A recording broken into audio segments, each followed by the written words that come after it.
Blessings and peace, beloved. Once again, we are establishing our devotional thoughts on the topic of faith that is quite important. Now, we have already covered verse 1 and verse 2 of the book of Hebrews. We have been looking at what is faith or what is righteousness by faith. And so we discussed in our last thought how faith is the substance of things hoped for, the evidence of things not seen. And we also mentioned that unless you believe you can live righteously, you would never have the capacity to. You would never have, you're not making that reality of righteous living possible if you doubt. So we discussed how faith makes things possible. All right, faith makes it possible because faith is that sight that sees things before they are seen. Faith is like seeing in the darkness. You have those night vision goggles, and then your faith becomes the foundation of a new reality.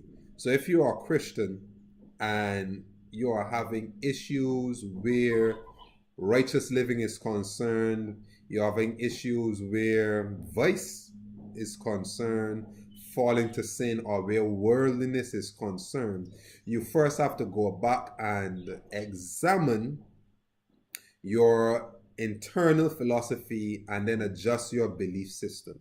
So if you believe that you're going to fall to a particular sin, guess what is going to happen? You're going to fall to it because your belief in failure, it makes failure possible. And this is what sin is. Sin is missing the mark. Sin is failing at godliness. So if you believe that it is impossible for you to keep yourself under control, guess what? You will always lose control. You will always speak that thing that doesn't need to be spoken. You will always do that thing that doesn't need to be done. You will always fall to that which you shouldn't be falling to because that's what you believe.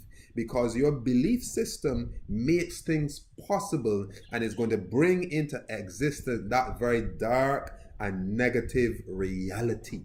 So faith has creative power because it creates within you a possibility of success or failure, and it gives you some energy to do it because you are writing your own blueprint.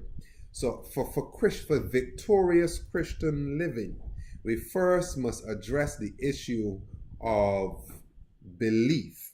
What do you believe is possible for you? So if you believe that God does not love you and that you are not his purchased possession, guess what? You're not going to notice the many things God will do for you personally on a day-to-day basis that helps you to identify his love.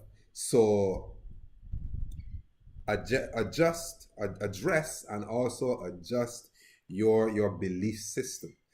What you believe is possible, it becomes a reality, and everything that is around us in this world, it first started at a spiritual level because thoughts are spiritual.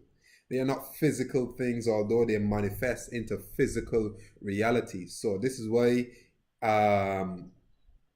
God speaks and it is done. So it manifests on a level of spirit, then it manifests itself into and I don't want to say into reality, but into something that is tangible. So address your belief system first.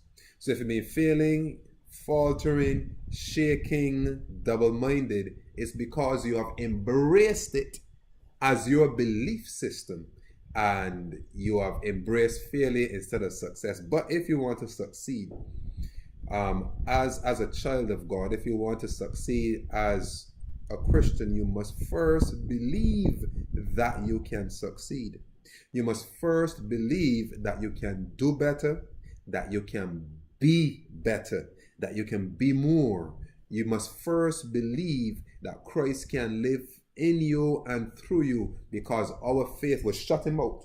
We would keep shutting Christ out, and we shut him out or we let him in based on our faith. So yes, It's the substance of things hoped for. It's the evidence of things not seen. And for by it the elders obtain a good report. They always believe that it is possible. So can you live above sin and without sinning? Yes, according to what did Christ say? He said, according to your faith, be it unto you. So he puts it as at you. The impossibility does not lie in God. The impossibility does not lie in Christ. It lies in you.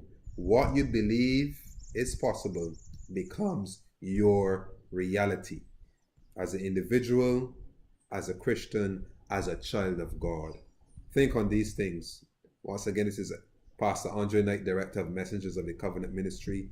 You have yourself a wonderful day. May the blessings of God be upon you.